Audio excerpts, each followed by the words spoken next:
सुप्रभात, नमस्कार. मी सुवर्णा धानोरकर. बुलेटिनमध्ये आपले सगळ्यांचं स्वागत. राज्यातली पावसाची स्थिती पाहायची, मात्र त्याआधी बातम्या बघणार आहोत. मीरा रोडमध्ये नेमकं आज काय घडतंय आणि काय घडणार आहे त्याबाबतच्या. मीरा रोडमधल्या मोर्चाच्या पार्श्वभूमीवर पोलिसांनी अत्यंत सतर्कता दाखवत मनसेचे मुंबई अध्यक्ष संदीप देशपांडे आणि माजी आमदार राजू पाटील यांना नोटीस बजावली. या नेत्यांना मीरा भाईंदरमध्ये प्रवेशास बंदी करण्यात आली आहे. पोलिसांनी या मोर्चाला परवानगी नाकारत प्रतिबंधात्मक कारवाई सुरू केली आहे. मीरा भाईंदर शहरात प्रवेश करण्यास या दोन्ही नेत्यांना बंदी केलेली आहे.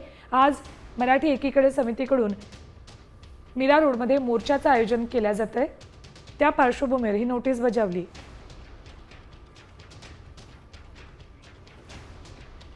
तर मराठी भाषेच्या मुद्द्यावरून आज मीरा रोडमध्ये मोर्चा काढण्यात येतोय. या मोर्चा आधीच मनसे नेते अविनाश जाधवांना पोलिसांनी ताब्यात घेतले. पहाटे 3 वाजता ही कारवाई केली. काल पोलिसांनी जाधवांना नोटीस बजावली होती. अविनाश जाधव यांना भाईंदर शहरात येण्यासाठी 24 तासांची प्रवेश बंदी घातली. दरम्यान जाधव यांना काशीमीरा पोलीस ठाण्यात ठेवण्यात आले. काशीमीरा पोलीस स्टेशन बाहेर नेमकी काय परिस्थिती आहे सांगतात आमचे प्रतिनिधी विकास काटे. मनसे नेते अविनाश जाधव यांना पहाटे पोलिसांनी अटक केल्यानंतर त्यांना मीरा रोड भाईंदर या ठिकाणचं एका पोलीस स्टेशन या ठिकाणी ठेवण्यात आलेलं आहे. विशेष म्हणजे अविनाश जाधव यांना ताब्यात घेतल्यानंतर आज दुपारच्या नंतर त्यांची सुटका केली जाणार आहे. रात्री 12 पासून ते आज रात्री 12 पर्यंत अशा प्रकारची नोटीस होती.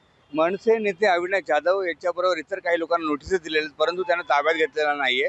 आज हा जो मनसेचा काही मोर्चा आहे किंवा मग मराठी एकीकरण समिती आणि मनसे यांच्या वतीने हा जो काही मोर्चा काढण्यात येणार आहे, यासाठी अविनाश जाधव यांना यापूर्वी नोटीस देण्यात आली होती. आता त्यांना ताब्यात घेण्यात आले आहे. परंतु हा मोर्चा निघणार की नाही हे देखील प्रश्नचिन्ह आहे. कारण की कालच जे या ठिकाणचे व्यापारी आणि जे काही गुजराती बांधव होते त्यांनी पोलिसांना निवेदन देऊन आम्ही याबद्दल दिलगिरी व्यक्त करतो असं सांगितल्यानंतर आज हा जो काही मनसेचा मोर्चा आहे तो हा निघणार की नाही याबाबत प्रश्नचिन्ह निर्माण झालेलं आहे. विशेष म्हणजे अविनाश जाधव यांना या ठिकाणी ताब्यात घेतल्यानंतर थोड्याच वेळात मनसे नेते देखील या ठिकाणी येण्याची शक्यता निर्माण झालेली आहे. Vikas Kate, Saam TV news, Mira Road, Thane.